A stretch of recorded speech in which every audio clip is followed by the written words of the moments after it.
আগের দিন আমরা হচ্ছে ঘনত্ব নির্ণয় করা শিখেছিলাম, যে ঘনত্ব ডি ইকুয়াল টু হচ্ছে পিএম ডিভাইডেড বাই আরটি, এ পর্যন্ত পড়েছিলাম তাই না? স্যার, হ্যাঁ বলো। আমার বোল্টজম্যান ধ্রুবকে একটু সমস্যা আছে, ওইটা একটু আরেকবার বুঝাইয়ে দেন।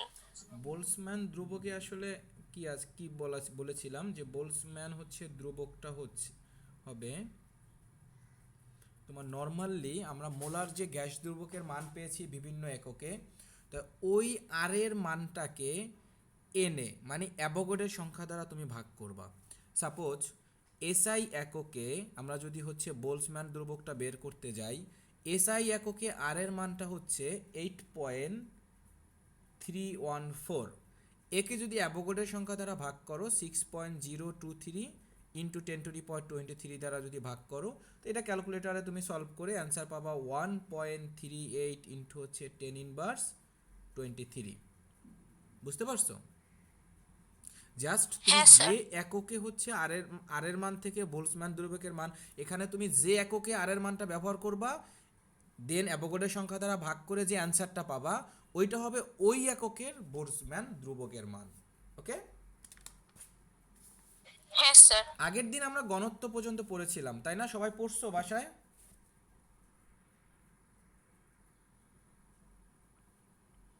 সমস্যা আছে আগের ক্লাস পর্যন্ত কারো কোনো?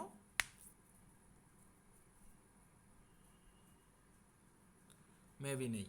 তা আজকে হচ্ছে আমরা দেখো অঙ্ক সলভ করা শিখি। উদাহরণ 1 নাম্বারটা দেখো, তোমরা সবাই বই ওপেন করো। যে এখানে দেখো আমাদের উদাহরণ 1-এ একটা উদ্দীপকের মতন আছে, এটা হচ্ছে ঢাকা বোর্ড 2016 সালের একটা সৃজনশীল কোশ্চেন। তাহলে এখানে ধরো এরকম করে একটা উদ্দীপক দেওয়া আছে, চাপ আছে এবং আয়তন দেওয়া আছে। চাপ আছে 0.25, যখন তখন আয়তনটা হচ্ছে 2.80। চাপ শামীম স্যার, পেজ নাম্বারটা একটু বলেন। 18 পৃষ্ঠা, 1.40। যখন চাপ হচ্ছে গিয়ে 0.75, তখন আয়তন হচ্ছে 0.93। পেয়েছো তোমরা সবাই?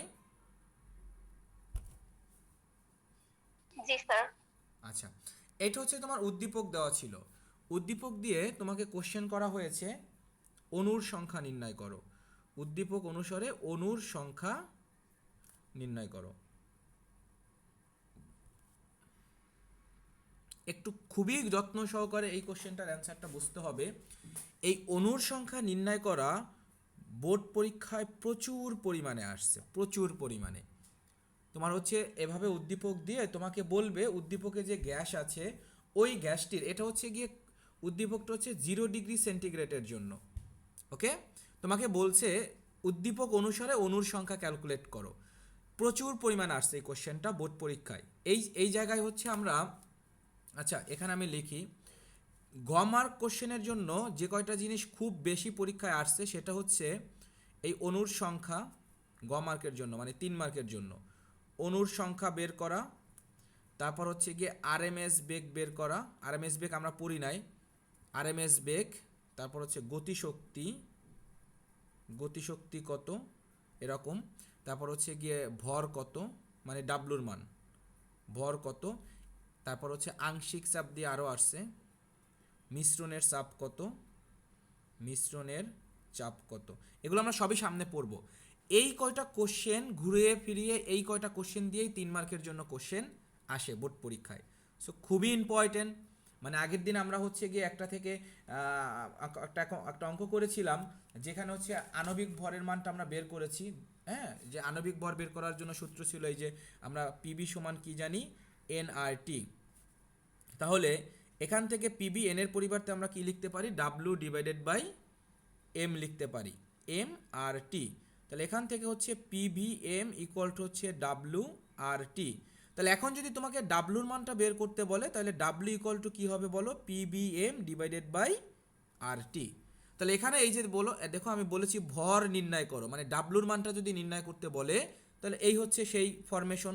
মানে নর্মালি আদর্শ গ্যাসের সমীকরণ থেকে এই ফরমেশন আমরা এসেছি, যেখানে মোল সংখ্যা এন এর পরিবর্তে আমরা ডাব্লু ডিভাইডেড বাই এম লিখেছি। কেন? কারণ তোমাকে ডাব্লুর মানটা বের করতে বলছে। তো এভাবে আমাদের এখানেও এভাবে চিন্তা করতে হবে। আমরা পিবি সমান কি জানি বলো? পিবি সমান এন আর টি জানি। এখন যেহেতু অণুর সংখ্যা বের করতে বলছে, আমরা এন ইকুয়াল টু বড় হাতের এন ডিভাইডেড বাই এনে একটা সূত্র জানি, যেখানে বড় হাতের এনটা ছিল কি? অণুর সংখ্যা। তাহলে এই ছোট হাতের এন মানে মোল সংখ্যা ইকুয়াল টু লেখা যায় বড় হাতের N divided by N A মানে অ্যাভোগাড্রোর সংখ্যা আর টি। তাহলে এটা যদি তুমি কোরজ গুণন করো তাহলে দেখো কি হয়, PV N A equal to হচ্ছে এন আর টি। তাহলে এখানে তোমার এন এর মানটা বের করতে হবে, এন ইকুয়াল টু হবে PV N A divided by R টি।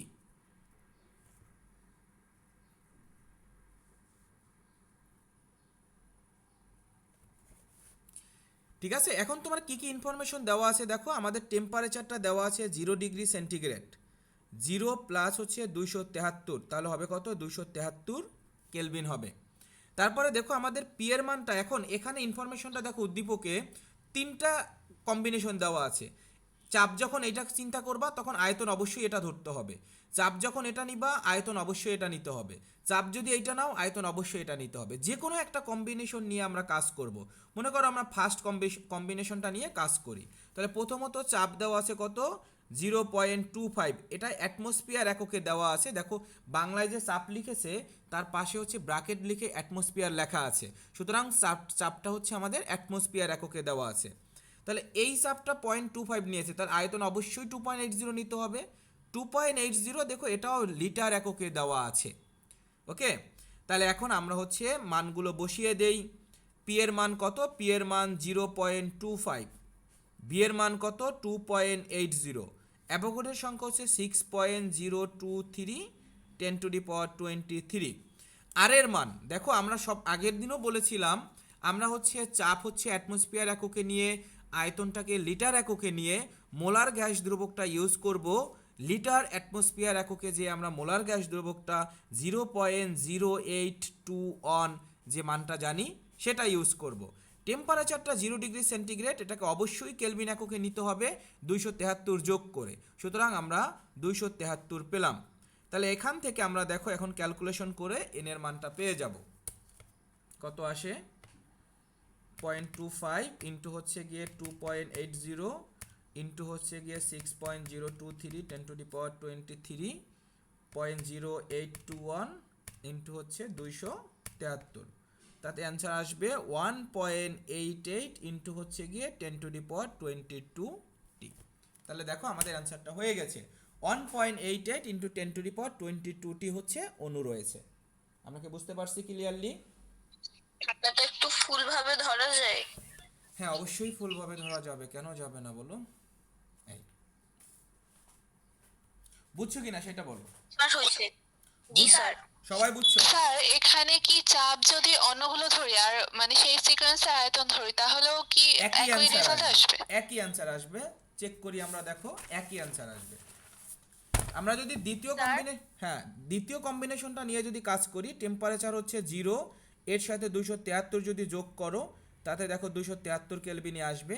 এখন চাপ যদি আমরা 0.50 অ্যাটমসফিয়ার ধরি তাহলে আয়তনটা অবশ্যই কত ধরতে হবে? আয়তনটা তখন 1.40 লিটার ধরতে হবে।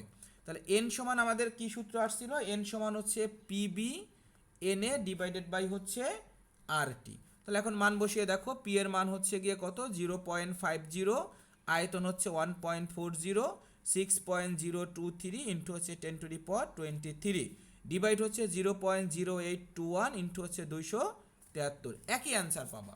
তুমি কম্বিনেশনটা ঠিক রাখতে হবে, নাথিং এলস। এটা ঠিক থাকলে তুমি অবশ্যই একই অ্যান্সার পাবা।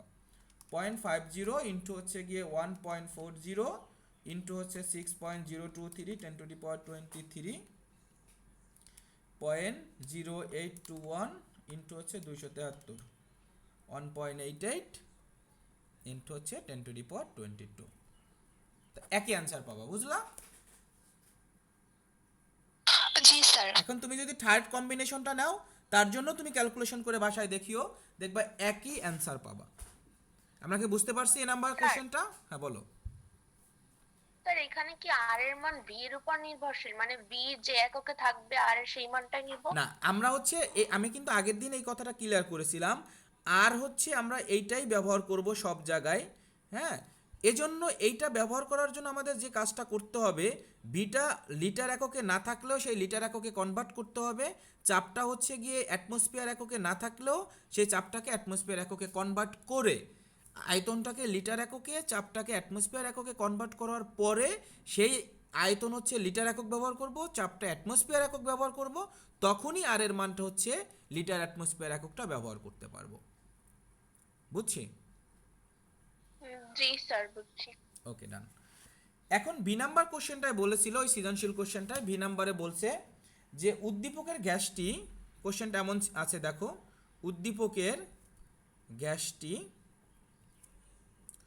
বয়েলের সূত্রকে সমর্থন করে কিনা, সূত্রকে সমর্থন করে কিনা সেটা বিশ্লেষণ করতে বলছে। এখন দেখো আমরা বয়েলের সূত্র অনুসারে কি জানি, বয়েলের সূত্র জানি বি সমানুপাতিক 1/p, মানে চাপ এবং আয়তন হচ্ছে ব্যস্তানুপাতিক, যেখানে টি ছিল স্থির। তাহলে এখানে দেখো V equal to K into 1/p লিখতে পারি, তাহলে বিপি ইকুয়াল টু কে। এর জন্য আমরা একটা গ্রাফ পেয়েছিলাম, মনে আছে যে আমরা যদি হচ্ছে ওয়াই অ্যাক্সিস বরাবর বিপি নিই এবং এক্স অ্যাক্সিস বরাবর বি অর পি যে কোনোটাই নাও, কনস্ট্যান্ট রেখা পাবা, তাই না? দ্যাট মিন্স আমরা কি পেলাম, যে পিবি এর গুণফলটা যদি কনস্ট্যান্ট হয়, পিবি এর গুণফল যদি কনস্ট্যান্ট হয়, তাহলেই কেবল এটা বয়েলের সূত্রকে সমর্থন করবে। তাহলে দেখো আমাদের যে উদ্দীপকের যে চার্টটা ছিল, সেই চার্টে হচ্ছে আমাদের হচ্ছে পিওন কত দেওয়া ছিল, দেখো পিওন দেওয়া ছিল 0.25, তখন বিয়ন কত দেওয়া ছিল 2.80। তাহলে পিওন ভিওন গুণ করে দেখো কত আসে, P1 V1, তাহলে P1 এর মান 0.25 ইন্টু 2.80, তাতে কত আসে 0.25 ইন্টু হচ্ছে 2.80, তাতে আসবে 0.7। তাহলে পিবি এর গুণফলটা প্রথম অবস্থার জন্য পিবি এর গুণফল করে আমরা 7 পেয়েছি, বাকিগুলোর জন্য পিবি এর গুণফল যদি 0.7 আসে তাহলে সে বয়েলের সূত্রকে সমর্থন করেছে, আদারওয়াইজ করেনি। তাহলে আমরা ক্যালকুলেশন মানে প্রমাণ করে দেখি যে আসলে 0.7 আসে কিনা। দ্বিতীয় কম্বিনেশনে P2 এর মানটা ছিল কত 0.50, B2 এর মানটা কত ছিল 1.40। তাহলে P2 V2 ক্যালকুলেশন করে দেখো 0.50 ইন্টু হচ্ছে 1.40, এটা ক্যালকুলেশন করেও আমরা 0.7 পাবো। এরপরে দেখো আমরা হচ্ছে P3 V3 যদি ক্যালকুলেশন করি, আমাদের P3 ছিল হচ্ছে 0.75 এবং B3 কত ছিল 0.93। তাহলে এখানেও আমাদের 0.75 ইন্টু হচ্ছে 0.93, এটা ক্যালকুলেশন করেও আমরা 0.7 পেয়েছি। তাহলে দেখো আমরা কি পেলাম, P1 V1 ইকুয়াল টু হচ্ছে P2 V2 ইকুয়াল টু হচ্ছে P3 B3 ইকুয়াল টু কি কে মানে কনস্ট্যান্ট, সবগুলোর ভ্যালু কত গুণ করে 0.7 পেয়েছি, আগেরটাও 0.7 পেয়েছিলাম। তাহলে এইটাই তো বয়েলের সূত্র ছিল, তাই না? তাহলে আমরা বলতে পারি যে বয়েলের সূত্রকে সমর্থন করবে, সমর্থন করবে, উদ্দীপকের গ্যাসটি বয়েলের সূত্রকে সমর্থন করবে। কারণ আমাদের দেখো প্রত্যেকটা ক্ষেত্রে এখানে যে K1 এর মান কে পেয়েছো, এখানে যে কে পেয়েছো, তারপর এখানে যে কে পেয়েছো, সবগুলো কি আমাদের 0.7। সো কে এর ভ্যালু সব জায়গায় আমাদের একই পেয়েছো, এজন্য অবশ্যই আমাদের বয়েলের সূত্রটাকে সমর্থন করবে। দেখো কত সহজ কোশ্চেন বোর্ডে আসে, আমরা কি বুঝতে পারছি? স্যার আগের পেজে আরেকবার একটু যাবেন? অবশ্যই যাব।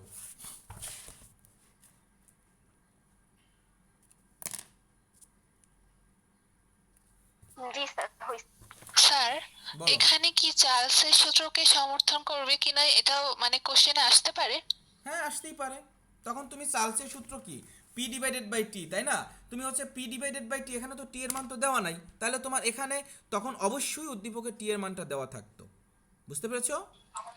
চার্লসের সূত্রে তো চাপ স্থির, এখানে তো চাপ স্থির না, তাহলে তো মান। হ্যাঁ তোমাকে ওই যে বললাম কোশ্চেন যদি করে তখন তো তুমি এখানে ওই থিওরিটিক্যাল কথাগুলোই তুমি এক্সপ্লেন করবা, যে চার্লসের সূত্রটা তুমি এখানে, যেমন আমি বয়েলের সূত্রটা বলছি, প্রথমত বয়েলের সূত্র নিয়ে একটু কথাবার্তা বলেছি, তুমি চার্লসের সূত্র নিয়ে কথাবার্তা একটু বলবা, যেখানে বলবা চার্লসের সূত্র হচ্ছে চাপটা স্থির থাকে, বাট এখানে আমরা যে উদ্দীপকটা লিখেছিলাম এই উদ্দীপকে দেখো চাপ কিন্তু চেঞ্জ হচ্ছে, 0.25, 0.50, 0.75। সো চাপটা এখানে স্থির নেই, এখানে স্থির আছে টেম্পারেচারটা। এই কথাগুলো তখন তোমার এক্সপ্লেন করতে হবে, এক্সপ্লেন করে তোমাকে বলতে হবে যে উদ্দীপকটা চার্লসের সূত্রকে সমর্থন করবে না। আসতেই পারে, বুঝছো বিষয়টা? স্যার হ্যাঁ, স্যার এখানে যদি চাপটা অ্যাটমসফিয়ার এককে না থাকতো তাইলে কিভাবে কনভার্ট করতাম ওইটা একটু দেখাই দিলে ভালো হ্যাঁ হয়। হ্যাঁ, এটা আমরা বিভিন্ন অঙ্ক ফেস করতে করতে এই জিনিসগুলো কনভার্সনে আসবো। যেমন একটু পরে একটা, এটা ডিপেন্ড করবে তোমার কি এককে দেওয়া আছে। হ্যাঁ, এটা আমরা মিলিমিটার এককে থাকতে পারে, হ্যাঁ, তারপর হচ্ছে গিয়ে কিলো প্যাসকেলে থাকতে পারে। তাহলে আমরা এটা অঙ্ক করতে করতে দেখবো, অঙ্কে চলে আসবে যখন, তখন পর্যায়ক্রমে আমরা শিখবো। যেমন এর পরে একটা অঙ্ক আছে মিলিমিটার মার্কারি চাপে আছে, তো মিলিমিটার মার্কারি থেকে অ্যাটমসফিয়ার আমরা কিভাবে নিব ওখানে শিখবো। প্রত্যেকটা জিনিস ধাপে ধাপে আমরা শিখি। ওকে, ঠিক আছে, বুঝতে পেরেছো? আমরা শিখবো, অবশ্যই শিখবো। হ্যাঁ স্যার বুঝছি। আচ্ছা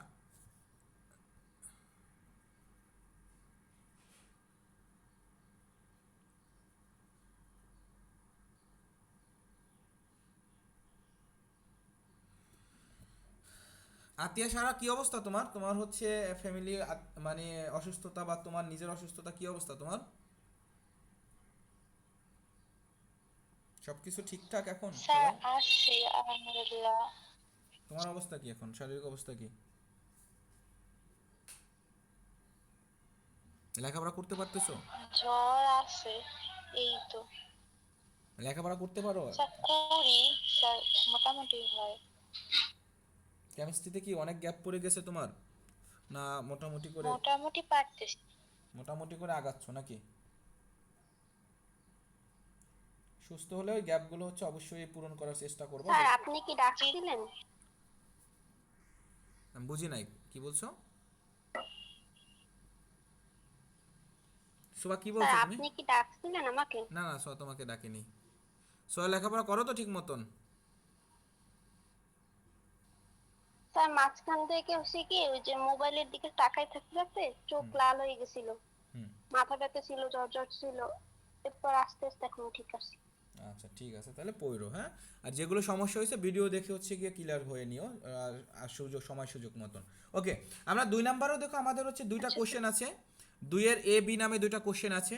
এ নাম্বার কোশ্চেনটা কি কি আছে দেখি আমরা একটু। এ নাম্বার কোশ্চেনটা 25 ডিগ্রি টেম্পারেচার আছে, তো টেম্পারেচার আছে 25 ডিগ্রি সেলসিয়াস।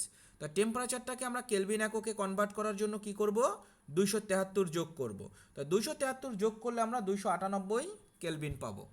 এরপরে কি আছে দেখো, 1 অ্যাটমসফিয়ার চাপে প্রেশারটা আছে কত, 1 atm। এরপরে তোমাকে বলছে গ্যাসের ঘনত্বটা আছে, ডি এর মান আছে কত, ডি এর মান আছে 1.75 গ্রাম পার লিটার। এখন বলছে গ্যাসটির আণবিক ভর কত, বড় হাতের এম এর মানটা তোমার কাছে জানতে চাওয়া হয়েছে। সো আমরা কালকে হচ্ছে মানে কালকে বলতে আগের ক্লাসে আমরা ডি মানে ঘনত্ব নির্ণয়ের যে সূত্রটা শিখেছিলাম, ডি ইকুয়াল টু আমাদের ছিল PM divided by R T. তাহলে আমরা এখান থেকে যদি আর গুণন করি তাহলে আমরা লিখতে পারি পিএম ইকুয়াল টু হচ্ছে ডি আর টি। তাহলে দেখো এম ইকুয়াল টু আমাদের হবে কি, D R T divided by হচ্ছে পি।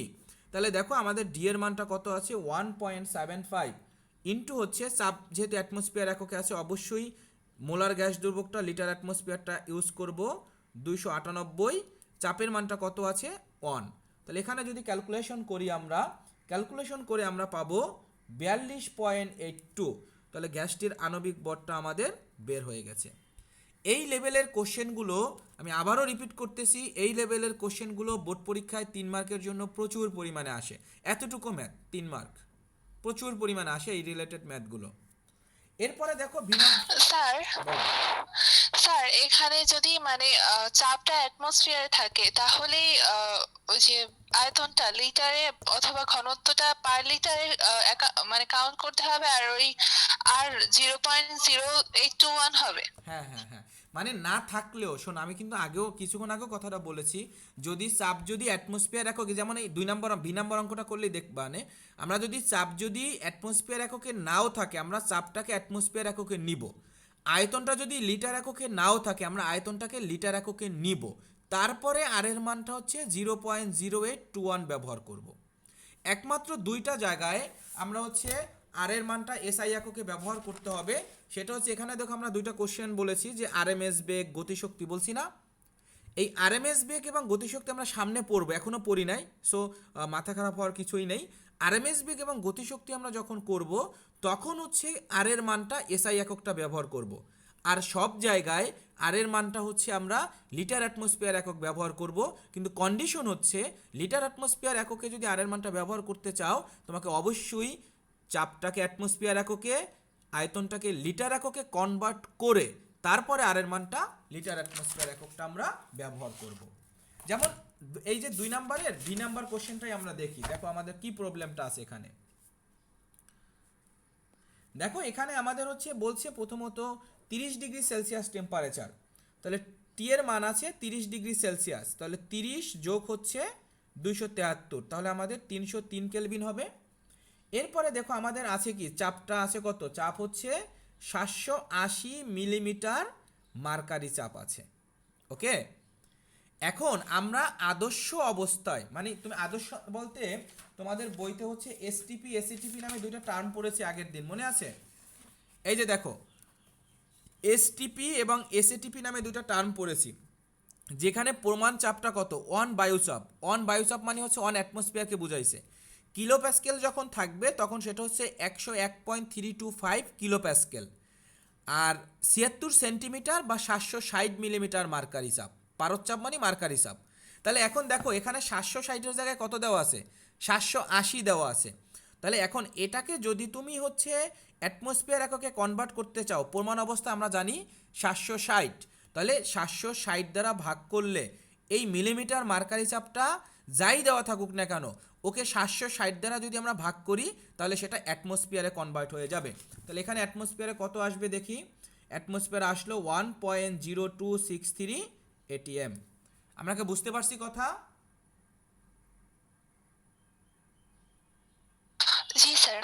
আমি আবারও রিপিট করতেছি, আমাদের হচ্ছে গিয়ে এই যে 1 অ্যাটমসফিয়ারের সমান হচ্ছে 1 অ্যাটমসফিয়ার বা 101.325 কিলো প্যাসকেল বা 760 মিলিমিটার মার্কারি চাপ বা সেন্টিমিটার যদি দেওয়া থাকে বা 76 সেন্টিমিটার, এরা সকলেই ইকুয়াল। 1 অ্যাটমসফিয়ারের সমান হচ্ছে 101.325 কিলো প্যাসকেল বা সেন্টিমিটার এককে থাকলে 76 সেন্টিমিটার বা মিলিমিটার মার্কারি চাপে থাকলে 760 মিলিমিটার মার্কারি চাপ। এখন দেখো তোমরা যে চাপটা যদি আমরা কনভার্সনটা এখানেই শিখে ফেলি সবগুলো, মনে করো তোমার একটা চাপ দেওয়া আছে 500 কিলো প্যাসকেল। এখন এই চাপটাকে যদি তুমি অ্যাটমসফিয়ার এককে নিতে চাও কি করবা, এই 500কে 101.325 দ্বারা ভাগ করব, 325 দ্বারা ভাগ করলে সেটা অ্যাটমসফিয়ার এককে কনভার্ট হয়ে যাবে। এরপরে মনে করো এই যে কিছুক্ষণ আগে দেখালাম, মনে করো চাপটা আছে 780 মিলিমিটার মার্কারি চাপ। এখন এটাকে তুমি অ্যাটমসফিয়ার এককে নিতে চাও, তাহলে 1 অ্যাটমসফিয়ার সমান কত মিলিমিটার মার্কারি, 1 অ্যাটমসফিয়ার সমান আমরা যে পাইলাম 760 মিলিমিটার মার্কারি চাপ। তাহলে এখন এটাকে কি করব, এই 780টাকে 760 মিলিমিটার দ্বারা যদি ভাগ করি সেটা অ্যাটমসফিয়ার এককে কনভার্ট হয়ে যাবে। এরপর মনে করো তোমার এক জায়গায় চাপ দেওয়া আছে হচ্ছে গিয়ে তোমার 146 সেন্টিমিটার। এখন সেন্টিমিটার থেকে যদি তুমি অ্যাটমসফিয়ারে কনভার্ট করতে যাও তাহলে অবশ্যই 76 দ্বারা ভাগ করতে হবে, তাহলে আমরা সেটা কি অ্যাটমসফিয়ার এককে পেয়ে যাব। আমরা কি বুঝতে পারছি কনভার্সন চাপটা কিভাবে কনভার্ট করব অ্যাটমসফিয়ারে? জি স্যার। ওকে, ডান। এখন দেখো এখানে তোমার চাপ দেওয়া আছে, আমি তো হচ্ছে আর অন্য কিছু লিখলাম না। এরপরে বলছে মোলার ভর, এম এর মানটা তোমার দেওয়া আছে কত, দেখো আণবিক ভরটা আছে 17 গ্রাম পার মোল। এখন ওই তাপমাত্রার ঘনত্ব ডি এর মানটা তোমার কাছে জানতে চাওয়া হয়েছে, তাহলে ডি সমান আমরা দেখো আগের দিন সূত্রটা তৈরি করা শিখেছিলাম PM divided by R T. তাহলে পি এর মানটা কত আছে দেখো 1.0263, এম এর মানটা কত আছে, এম এর মানটা আছে 17, 0.0821 এবং টেম্পারেচারের মান আছে কত 303। এটা ক্যালকুলেশন করলে 0.701 ঘনত্ব পাবা এবং ঘনত্ব হচ্ছে অবশ্যই গ্রাম লিটারে আমরা পেয়ে থাকি। তাহলে হয়ে গেছে। তো ঘনত্ব কিন্তু আমাদের 3 মার্কের জন্য মানে ঘ মার্কের কোশ্চেনের জন্য বোর্ড পরীক্ষার জন্য অনেক ইম্পর্টেন্ট। আমরা কি বুঝতে পারছি? স্যার, স্যার ওই আরে আরেকটা আমার আছে না 3.14, ওইটা কি যদি প্যাসকেলে দেওয়া থাকে তা অথবা সেন্টিমিটারে দেওয়া থাকে সেক্ষেত্রে কি মানে করব, কাউন্ট করব? করতে পারো, কিন্তু আমি কিন্তু বারবার রিপিট করতেছি যে ওইটা আমরা ইউজ করব না, তাহলে কেন আমরা জোর করে এখন ওইটা ইউজ করতে চাচ্ছি বলো? অবশ্যই করতে পারো, হ্যাঁ অবশ্যই করতে পারো, কিন্তু আমাদের নর্মালি তুমি যে বই দেখবা না কেন, দেখবা হচ্ছে লিটার অ্যাটমসফিয়ার এককটাই স্যাররা ইউজ করেছেন। সেক্ষেত্রে অবশ্যই এটা ইউজ করাটাই হচ্ছে বেস্ট। অবশ্যই তুমি করতে পারো 8 এসআই এককটা অবশ্যই কেউ করতে পারো। এসআই একক ইউজ করতে গেলে তুমি এই যে সেন্টিমিটার এককে হচ্ছে গিয়ে আমাদের এই যে সেন্টিমিটার এককে রাখতে হবে, মিলিমিটার এককে রেখে তুমি করতে পারো, কিন্তু সেটা না করাই ভালো। না স্যার, ওইটা আসলে একাধিক মানের জন্য আমি কনফিউজড হয়ে গেছি যে কখন হ্যাঁ কোনটা অবশ্যই ব্যবহার অবশ্যই করব। কনফিউশন হওয়ার জিনিস। তুমি কি এখন ক্লিয়ার হয়েছো? অবশ্যই ক্লিয়ার হতে হবে, কনফিউশন অবশ্যই ক্লিয়ার হতে হবে, না তো তুমি ভুল করবা, ভুল করা যাবে না। তুমি ক্লিয়ার হয়েছে কিনা বলো? জি স্যার, মানে এই ক্ষেত্রে আমরা 0.0821 এটাই ব্যবহার করব। ব্যবহার করব দুইটা জায়গায় হচ্ছে আমরা এসআই ব্যবহার করব, সেটা হচ্ছে আরএমএস বেগ এবং গতিশক্তি যখন ক্যালকুলেশন করব। যদিও আমরা আরএমএস বেগ গতিশক্তিতে এখনো যেতে পারিনি, এগুলো সামনে পাবো। ওকে জি স্যার। ওকে ডান। এরপরে যাও অপার পেজে, যাও সবাই অপার পেজে। দেখো আমাদের আদর্শ গ্যাসের সমীকরণ হতে মোল সংখ্যা নির্ণয়ের একটা মানে টাইটেল দিয়েছে। তাহলে আদর্শ গ্যাসের সমীকরণ আমরা জানি কি, পিবি সমান এন আর টি, যেখানে এনটাকে আমরা কি বলি, এনটাকে আমরা বলি মোল সংখ্যা। তাহলে এন সমান কি হবে বলো, PB divided by R T. তাহলে মোল সংখ্যা নির্ণয়ের জন্য আমরা সূত্র পেয়ে গিয়েছি। তাহলে মোল সংখ্যা নির্ণয়ের জন্য সূত্র হচ্ছে N equal to PV divided by R T. Okay, এখন দেখো কুমিল্লা বোর্ডের 2015 সালের একটা সৃজনশীল কোশ্চেন আছে, যে কোশ্চেনটায় তোমার উদ্দীপকে এরকম বলা আছে যে ভি বনাম 1/p লেখচিত্র দেওয়া আছে, আর একটা হচ্ছে ভি বনাম টি লেখচিত্র দেওয়া আছে। তো এটা নর্মালি আমরা বুঝতে পারতেছি যে এটা বয়েলের সূত্র, আর এটা কি চার্লসের সূত্র। ঠিক আছে, এটা কিন্তু লেখা নাই, এটা জাস্ট আমি গ্রাফ দেখে বুঝতে পারতেছি যে কোনটা কোন সূত্র। কারণ বয়েলের সূত্রে আমাদের হচ্ছে টি স্থির ছিল এবং বি এবং 1/p এর মধ্যে সমানুপাতিক সম্পর্ক ছিল, বা বি এবং পি এর মধ্যে ব্যস্তানুপাতিক সম্পর্ক ছিল। আর চার্লসের সূত্রে আমাদের ছিল বি এবং টি এর মধ্যে সমানুপাতিক সূত্র ছিল। আমরা কি বুঝতে পারছি? উদ্দীপকে বলেছে এটা এ, এটা হচ্ছে বি, তাহলে এ নির্দেশ করে বয়েলের সূত্রকে, বি নির্দেশ করে চার্লসের সূত্রকে। এখন বলছে দেখো ভি নং লেখসূত্রটি কোন সূত্রকে সমর্থন করে ব্যাখ্যা করো। তাহলে এই যে দেখো এটা যে চার্লসের সূত্র আমরা কিভাবে পেলাম, বি সমানুপাতিক টি, এখানে কি নির্দেশ করতেছে যে একটা বাড়লে অন্যটা বৃদ্ধি পাচ্ছে। তো একটা বাড়লে টিও যেহেতু বৃদ্ধি পাচ্ছে, তাহলে আমরা বলতে পারি বি সমানুপাতিক টি ইকুয়াল টু হচ্ছে বি ইকুয়াল টু কে টি, তাই না? তাহলে এখানে জাস্ট হচ্ছে এইটুকুই লিখে তারপর থিওরিটিক্যাল কথাবার্তা সূত্রটা লিখে দিছে, এতটুকুই 3 মার্ক। বুঝতে পারছো কত হাবিজাবি জিনিস, সহজ সহজ জিনিস পরীক্ষায় আসে। দেখো এরপরে দেখো আমাদের ভি নাম্বার কোশ্চেনটাই বলছে, এটা এ নাম্বার কোশ্চেন ছিল। উদ্দীপকের এ বি রেখাচিত্রর সমর্থিত গ্যাস সমূহের সমন্বয় সমীকরণ প্রতিষ্ঠা করতে বলছে। এই দুইটা সমীকরণ দিয়ে আমাদের সমন্বিত সূত্রটা প্রতিষ্ঠা করতে বলছে। তাহলে দুইটা সূত্র কি দেখো, বি সমানুপাতিক 1/p, আর একটা হচ্ছে বি সমানুপাতিক টি। তো এটা দিয়ে সমন্বয় যদি করো, লেফট সাইডে দেখো আমাদের কি শুধু ভি আছে, আর রাইট সাইডে কি আছে, একটাই আছে টি, একটাই আছে 1/p। তাহলে আমরা লিখতে পারি বি সমানুপাতিক টি ডিভাইডেড বাই পি। এখন খেয়াল করো, এই সমানুপাতিক ধ্রুবকটা যদি উঠাইতে চাও, মানে সমানুপাতিকটা উঠানোর জন্য একটা ধ্রুবক নিয়ে আসতে হবে। তাহলে আমরা লিখতে পারি যে বি ইকুয়াল টু হচ্ছে কে টি ডিভাইডেড বাই পি। তাহলে আমরা লিখতে পারি পিবি ইকুয়াল টু কি, কে টি। তাহলে ধ্রুবকটা তো কে, শুধু কেটাকে রাইট সাইডে রাখি, টিটাকে এপাশে নিয়ে আসি ভাগাকারে। তাহলে আমরা কি পাইলাম, PV divided by T equal to হচ্ছে কে। তাহলে আমাদের সমন্বিত সূত্রটা পেয়ে গেলাম।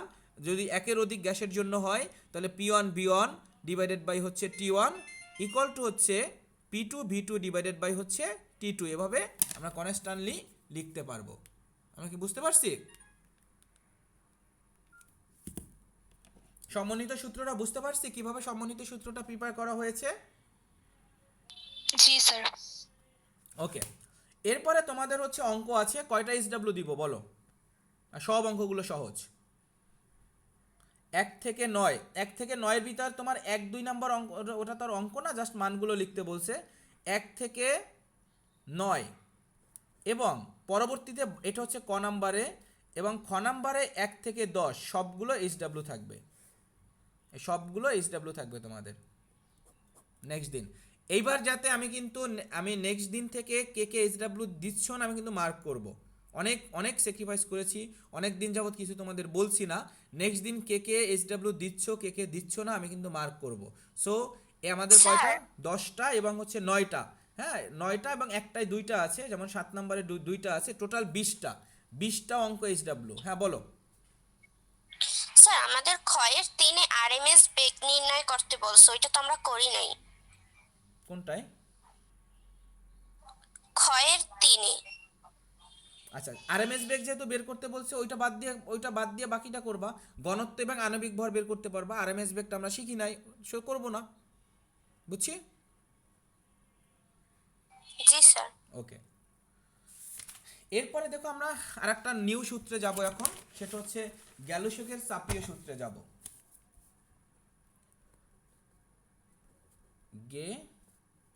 গ্যালুসকের